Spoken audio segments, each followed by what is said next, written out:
The colored Sviets are made up of Vice the Immaculate, his brother Nero the Sable, Rosso the Crimson, Azul the Cerulean, Shelk the Transparent, and Argento.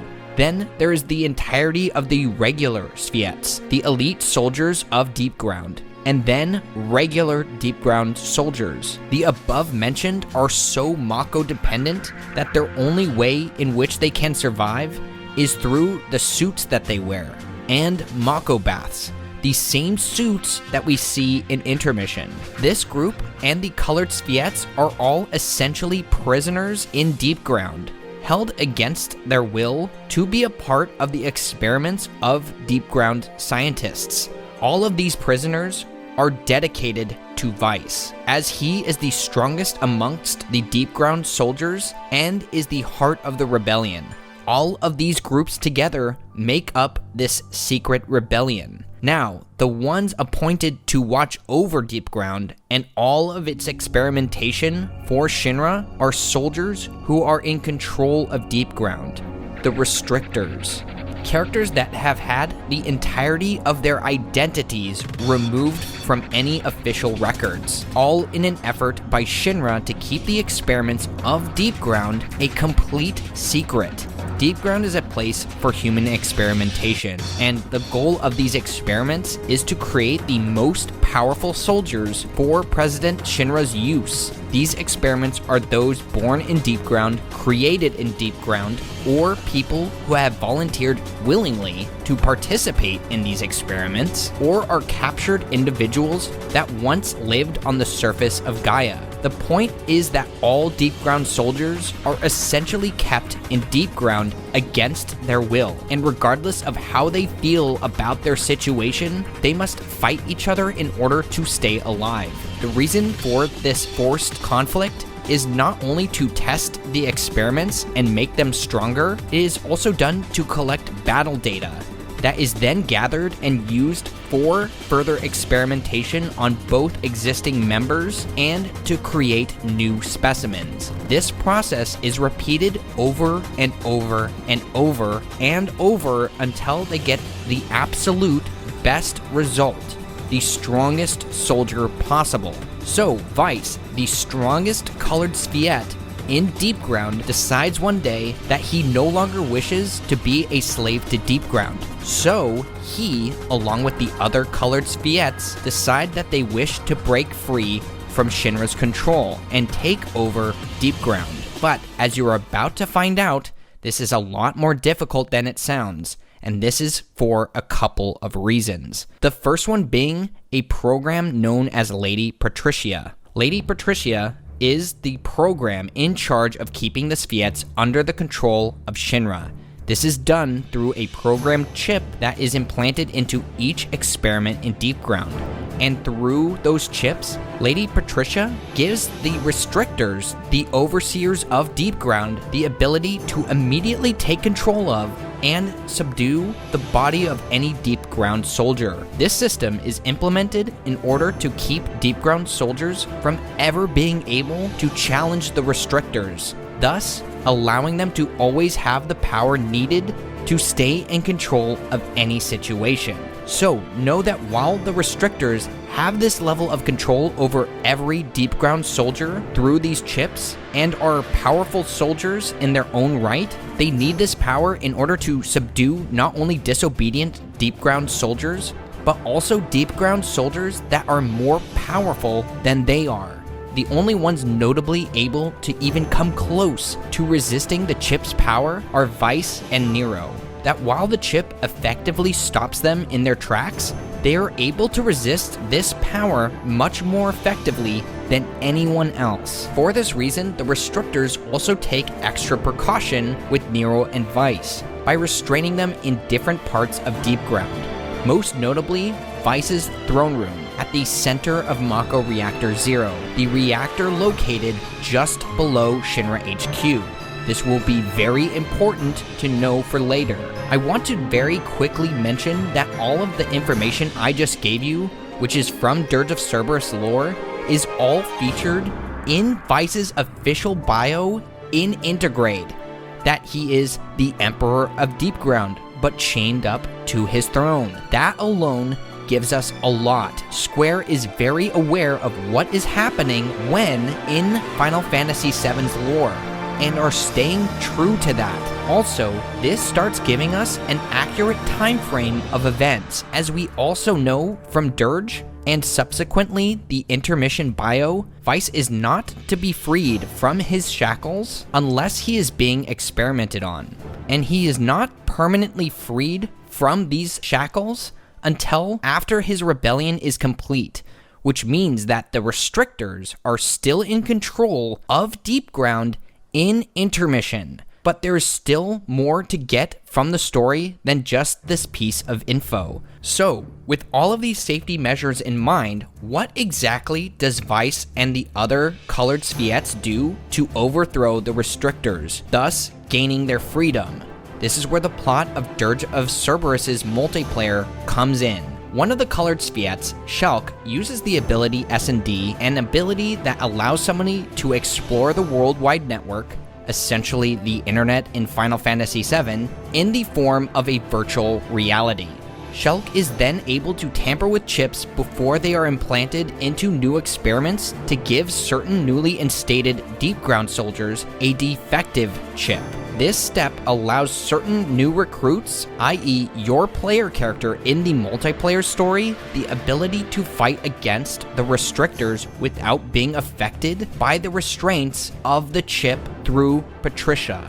Then, in order to incentivize your player to kill the restrictors, Shulk once again uses her ability of SND, which also has the ability to download and create memories inside of the minds of others, implants memories into your character. These memories being of traumatic events that leads the player to believe that the restrictors killed their family. This is done not only to ensure that the new recruits are willing to do whatever it takes to kill the restrictors, it also removes any focus of suspicion from the other colored Sviets and keeps it all on them. It's important to keep in mind that while Shulk gets to access Lady Patricia by the restrictors frequently, as she is often called upon to fix any errors that occur with her programming, Shulk isn't able to modify any chips that have already been installed into older Deepground soldiers, like the ones in Weiss and the other colored Sviets. She is only able to modify them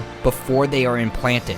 So know that in order to truly be free from the control that the restrictors have over Deepground, Patricia is not the issue. The issue is the power that the chips give the restrictors. So as long as every single restrictor is alive, then there is no way for the Deepground soldiers, the colored Sviets, or even Weiss to truly free themselves from the control that Shinra has over them. This is a key reason why the colored Sviets' plan is executed in such a particular way.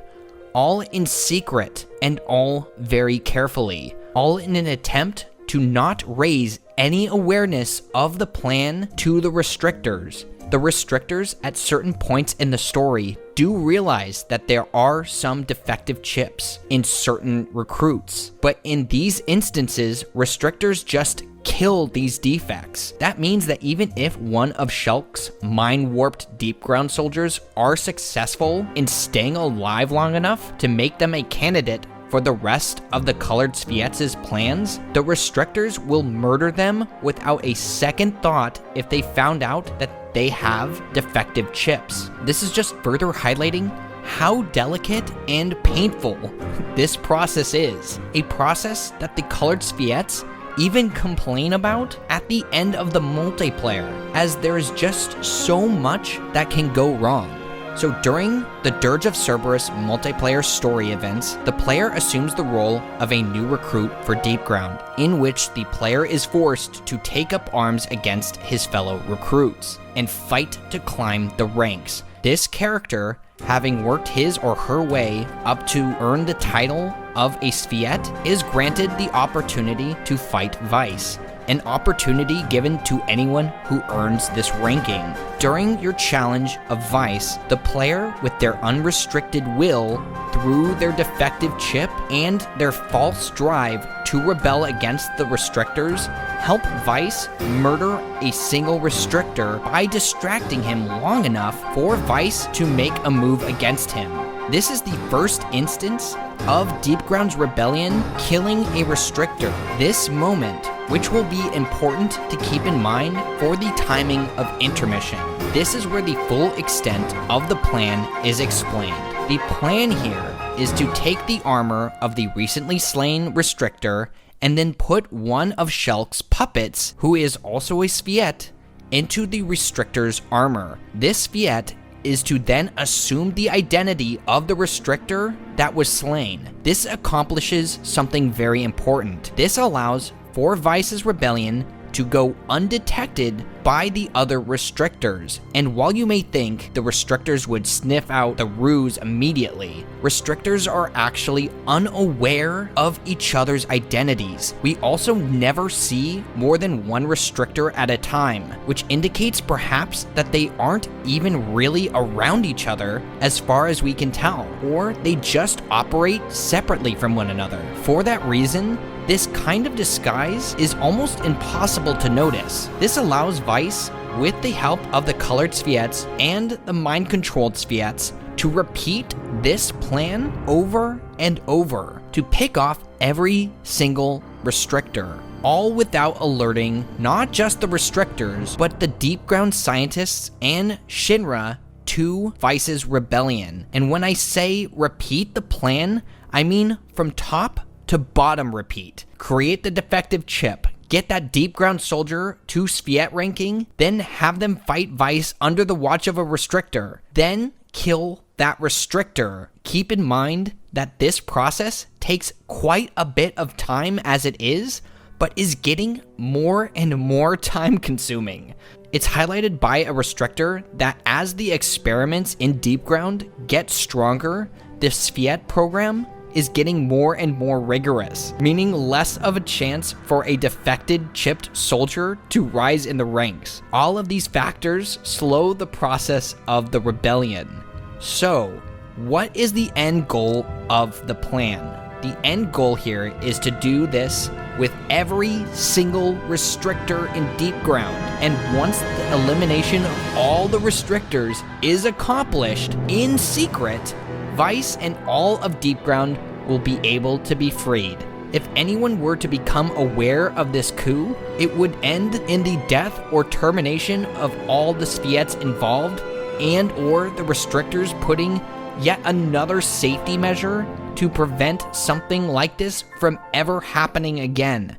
So, though this painful method of slowly replacing the restrictors is tedious and time-consuming and frustrating to explain, this is the only means for Vice and the rest of the rebellion to achieve this plan. The virus. So that's all, right? That's all there is to it. If you thought that this was the end of the madness that is this convoluted plot, then you are absolutely dead wrong. Because if Vice and his fellow Sviets do end up killing all of the restrictors, there is still one particular safety measure that the restrictors have over Deepground, and that is the virus inside of Vice.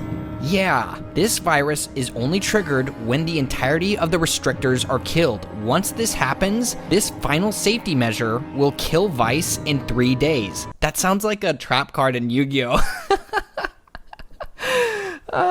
As stupid as this might sound to you, this one safety measure is brilliant on account of how much damage this would do. The obvious being that Vice is clearly such a liability for shit to go wrong that they took every precaution needed for him to never be allowed to escape. If he ever were to, it would end very poorly for everyone involved. So even if this were to happen, they would still be okay as a group, right? The most relevant reason for this being kind of brilliant, Vice is actually integral to the unity of Deepground and the rebellion. He is massively respected by the Deepground soldiers, meaning that Even if they did manage to kill each restrictor and free themselves from Shinra's control, Vice's death would be a major blow to the unity of Deepground. I will state that there isn't any other person to take his place either. Nero, Rosso, and Azul are all entirely mad, and Shulk is not respected by any of the other members of the Spheats, meaning that the only sane person keeping the ship afloat and keeping them from all killing each other is Vice. He, ironically, is the stabilizer. Without him, it would be absolute fucking chaos. So, what does Vice do about the virus? Well, the virus has no inherent cure. So, what this forces Vice to inevitably do is use the ability in which he has acquired from Shulk to go into S&D. Yes, Vice has the power of all of the other colored Spheats. He is able to duplicate himself like Rosso. He is able to use S&D like Shulk. And very presumably, he has the abilities of Azul and Nero, which you best believe that in his fight in Intergrade, you're going to be seeing all of these abilities. I'm calling it right now that you're going to see all of the colored Spheats abilities being utilized in their fullest by Vice. Now, just know that the activation of this virus doesn't happen until much later in the story. And when I say much later in the story, I mean around the time in which Dirge of Cerberus takes place, 3 years after the events of OG. So, as we know, Deepground continues within Intergrade's story just as it has been described here. A lot of people are using S&D as a signifier of the time and event when Vice has activated the virus. This is false. While this could be seen as an indicator for that event, it's important to keep in mind that Vice has had this ability of S&D prior to the virus being triggered. So, the most likely reason that we see Vice forming himself in the battle simulation is that he simply is using S&D to gain access to fight whoever is in there currently. As we know from Dirge of Cerberus's online multiplayer mode, Vice, unless he is partaking in an experiment, is always shackled to his throne in Mako Reactor 0. And because of this, the only way in which you would ever fight him is if you were in Deepground in his throne room. So, in conclusion of this segment, Vice is still alive and actively seeking out his plans to kill each of the restrictors. The restrictors are still in power, meaning by the time of Intergrade's story, Shinra still has its hold over the Deepground soldiers. Now that we have the context of the entirety of the Deepground story, all that is left to do is look at the pieces of this story in its context and apply it to Remake. The first thing that I stated at the beginning of this conversation was that the events of Dirge of Cerberus's multiplayer take place around the time of the events transpiring during Remake. And this is true. Not only is it proven from Vice's imprisonment mentioned in his bio, we also have an indicator in the multiplayer and in intermission of the exact timing to place exactly what point these events in Yuffie's story are unfolding, and that is with Vice's swords. In the ending of the Dirge of Cerberus multiplayer, Vice is set to challenge your player, as well as Rosso and Azul. It is at this time that Vice mentions that he would like to try his new toys. These new toys being the signature Heaven and Earth gunblades that Vice is known for. As we see from Intergrade's trailer, Vice does have these swords with him. And since we can account for the period of time of these two events, this allows us to identify that Intergrade is taking place after the DOC multiplayer. So this gives us the only time frame in which we can expect intermissions events in Deepground to be taking place, and that is during Deepground's efforts to kill the remaining restrictors, having already killed one, but seemingly having not killed them all. Hence, Vice's swords in Intergrade. So, what is the importance of time and place? Well, that is because we can now accurately talk about who we might see in Deepground other than Vice. As Nomura stated in an interview after the trailer's release, Vice is not the only one we should be expecting to see, and is not Yuffie's final boss. Looking at Dirge of Cerberus's interviews, there was a strong desire from the team developing Dirge of Cerberus for the Sphettes to be in some way, shape, or form in other Final Fantasy VII games. And while back then there wasn't an opportunity to do so, there is now. There are also other pretty certain indicators that Remake is already setting this up, and some other smaller details already in the Integrate trailer. So I will go over each Deepground character in no particular order and why they are the most likely to appear in the story from a lore perspective. And while I would like all of them to be featured in some way in Intermission, Lord knows Square has been literally giving me more than I can even ask for at this point. I am just making sure that if they don't all appear, which they should, at least we can determine the most likely reasoning as to have not, and in turn, who would be the most likely. The characters. Azul the Cerulean. Azul the Cerulean, a colored Sphiette who has been put through the metamorphosis experiments, has a reference in the segment of Deepground in Remake already. This reference was previously discussed on another one of my videos, but just for the context, the horns on the Type 0 behemoth that you fight in the Deepground segment of Remake are in fact the same horns found on Azul in his behemoth form, Arch Azul.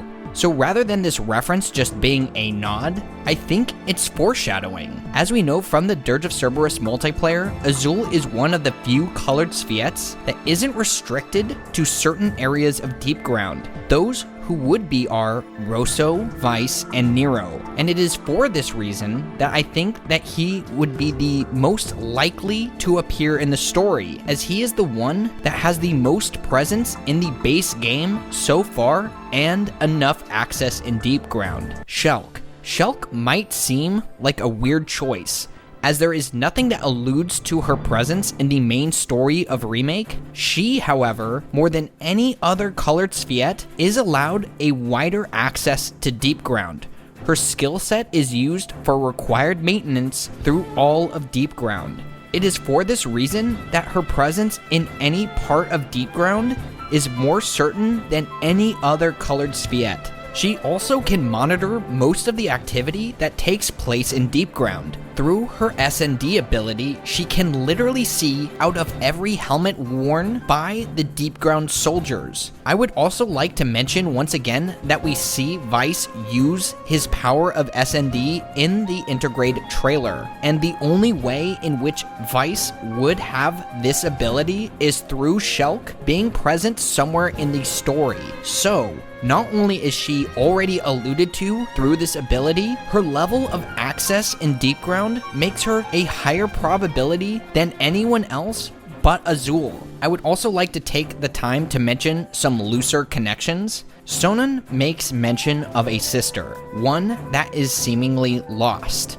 This story directly mirrors another character in the compilation in particular, and that character is Shalua, a character that is also seeking out her sister, as she was taken at a young age by Shinra to Deepground. This sister ends up being Shulk, so perhaps this story is being used to further connect Sonon to the plot of Intermission, and the party's connection to Deepground through this kind of rewrite. But because of how much of these games haven't been touched in regards to the continuity, which is a surprise for me to even be able to say that, I do think that this makes this connection unlikely, but an interesting idea nonetheless. Another particular thing I would like to mention is that Shulk was recently announced as a guest character in another Final Fantasy game. Shulk was recently announced for Opera Omnia, a mobile game featuring the entire range of Final Fantasy's universe. This character is not well liked, and her appearance in any game is almost too odd to account for. But knowing that she might be coming up in an upcoming game, there might need to be some context given for players. This would provide an avenue for that. I would also like to stress Azul and Shulk actually throughout most of the story of Dirge of Cerberus are teammates. So the pairing of these two, I think, would make them also extremely likely. It's almost, I almost want to say that this is 100%. Like, I'm doubling down. Azul and Shulk for sure are gonna be in this DLC. Like, I'm calling it now. I don't even care. I'm calling it. The Restrictors. This might not be the most likely pick to anyone, simply because they are one of the most unknown groups in the entirety of Final Fantasy VII. But it's important to know that most activity in Deepground, especially if there is anything involving the colored Sviets, you can be sure that it is overseen in some capacity by at least one restrictor. If there is any activity that would take place in Deepground, any form of intruder, they would be the ones accompanying the experiments to engage the target, not to participate.